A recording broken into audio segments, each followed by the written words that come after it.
ప్రధాని నరేంద్ర మోదీ అధ్యక్షతన సమావేశమైన కేంద్ర కేబినెట్ పలు కీలక నిర్ణయాలు తీసుకుంది. 10,601 కోట్ల రూపాయలతో ఈశాన్య రాష్ట్రం అసోంలో యూరియా ప్లాంట్ ఏర్పాటుకు ఆమోదం తెలిపింది.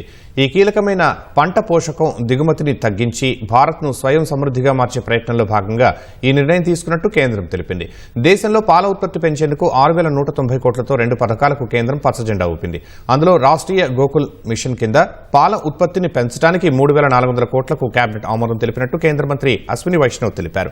దేశంలో పాడి పరిశ్రమల అభివృద్ధికి 2,790 కోట్లు కేటాయించాలని నిర్ణయం తీసుకుందన్నారు. మహారాష్ట్రలో జేఎన్పీఏ పోర్టు నుంచి చౌక్ వరకు 29 కిలోమీటర్ల మేర 6 లేన్ల యాక్సెస్ కంట్రోల్డ్ గ్రీన్ఫీల్డ్ హైస్పీడ్ జాతీయ రహదారి నిర్మాణానికి కేంద్ర కేబినెట్ ఆమోదం తెలిపినట్టు వివరించారు. తక్కువ విలువగల యూపీఐ లావాదేవీలను ప్రోత్సహించడానికి 1,500 కోట్లతో ఓ పథకానికి కేంద్ర కేబినెట్ ఆమోదం తెలిపింది. ఈ పథకం కింద ఒక వ్యక్తి ఓ వ్యాపారికి 2,000 కంటే తక్కువ చెల్లించినట్లయితే ప్రభుత్వం మర్చెంట్ డిస్కౌంట్ రేటు ఖర్చును భరించనుంది.